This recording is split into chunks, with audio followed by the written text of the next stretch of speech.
Hey YouTube, it is Numi and I'm back with you again, and this is the start of the next MEGa Grading Results set of videos. If you haven't been following my channel, then please subscribe, click on the notify button, and you'll get access to all of the coin videos that I bring out. This one is the start of a series of what will probably be 3, 4 or even 5 videos showing all of the contents of this box, which represents the coins that have been sent via Heritage in the UK, the auction house in the UK, to NGC on behalf of members of the Silver Forum and also a number of YouTubers and Facebook contacts, and it's really now taking a bit of a life of its own. And if you've caught up with my news recently, you'll know that NGC have now asked me to be an official dealer. So the first official gradings have been sent to them direct via my dealer setup. So we'll see what happens there, and I'll be able to report back. But as you can see from the contents of this big box, there are actually quite a number of little boxes, all of which are crammed full with all of the best coins that Silver Forum members, YouTubers and others have decided to ask me to send for grading at NGC. So I'll be going through each of these boxes and showing you the contents, and we'll be able to take a look at successes and failures and learn some lessons, and it really is a continuous learning process, and I am learning all the time. Sometimes I don't learn fast enough, but sometimes I actually do pick up on things and I can take action, but it's a continual process of exploring and learning and trying to work out how best to get this job done, this service done for people who want their coins graded. So in this first box, you're going to see quite a lot of sovereigns. You'll probably notice some empty spaces appearing in this video because there you go. The reason for that is that sometimes, mostly, I have permission to show people's coins on YouTube, and they actually want their coins shown on YouTube. Sometimes, for one reason or another, I don't have permission to put them out on YouTube, and so I always respect that and don't show them.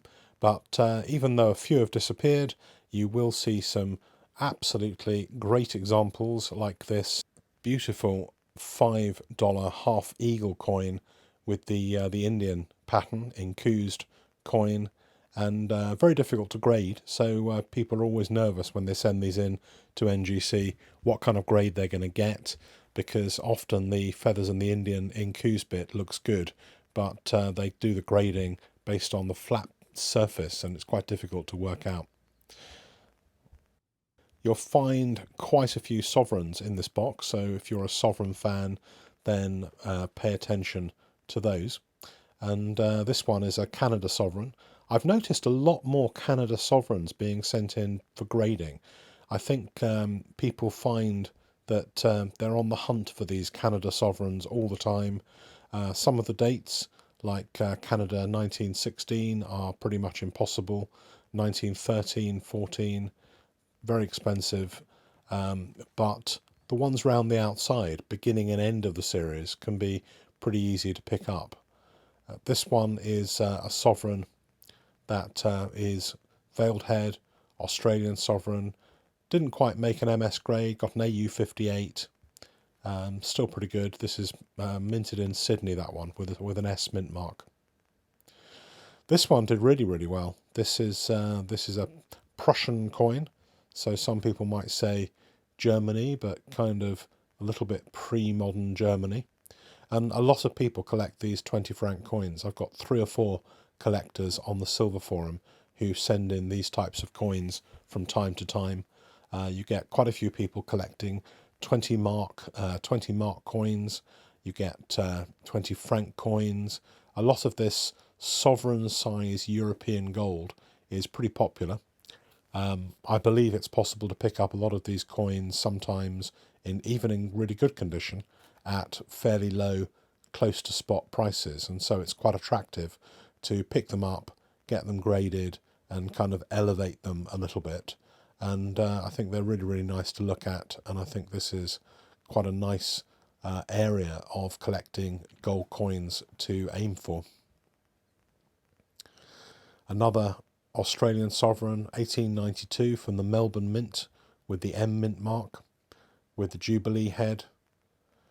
And I know a lot of you guys who started watching my videos a while back are actually quite into collecting sovereigns now, which is kind of interesting. There's a few American gold coins here. I actually knew this was scratched, clearly. You can see the scratch. And I didn't really want to get this graded, but the person who owns this coin wanted to have it in their collection graded. So this was kind of done on purpose before you guys comment, and you can see there just glinting on the right hand side underneath the eagle's wing, the two little scratches. It's like a zigzag of scratch that was there. So I mean, it's a nice condition coin apart from the scratching. You can see there very, very much more easily as I put it through the light. You can see the little scratches on it. So something has happened at some stage to it looks like a letter N or something, or reversed N, I don't know. Somebody has scratched that and had a bit of fun with that, unfortunately, over the years. But it's an AU coin. Obviously it's marked down because of the scratch, but it's still nice to have graded. Here's another one. This is a proof 60 matte.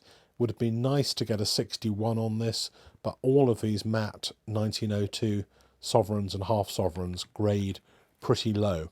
I think the highest is probably a 64 or something like that, and that's pretty exceptional. This one did really well. I always like to see a little plus on the slabs, a plus or a star.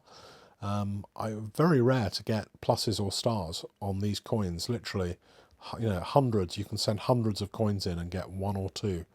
And I know a lot of people actually go and, maybe it's silly. I don't know. Your guys tell me it's probably a stupid thing to do.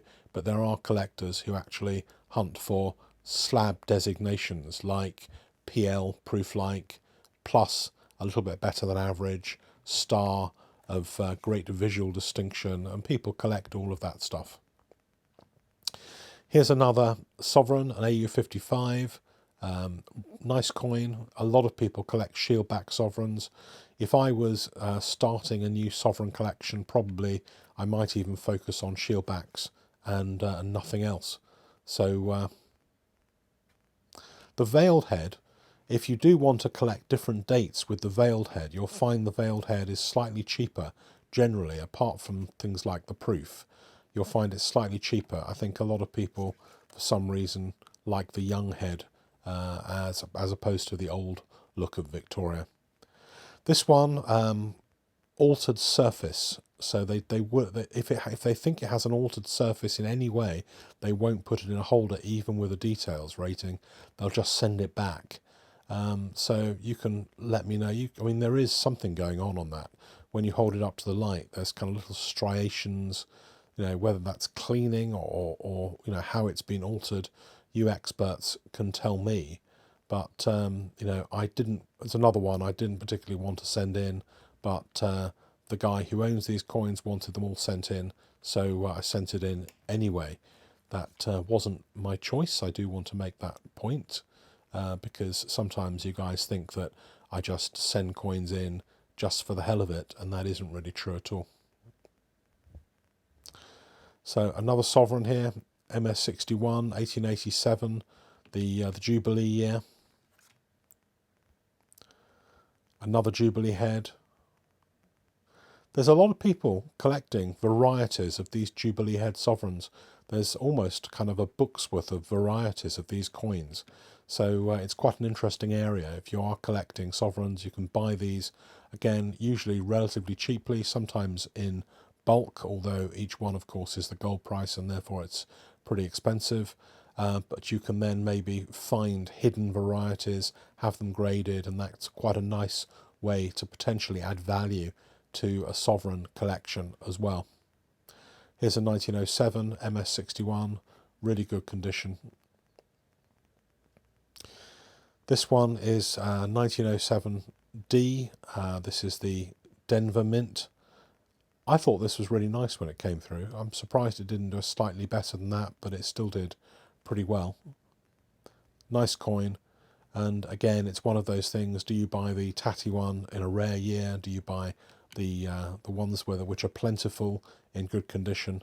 And it's very much personal opinion on that. This one is a South African sovereign. Nice, very nice condition.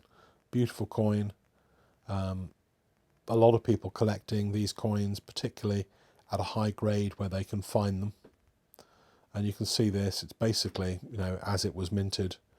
Even all those years later, MS64 is a really, really good result for that. So there you go. Hope you like that, and please hang around over the next few days for more results in the MEGa results set of videos.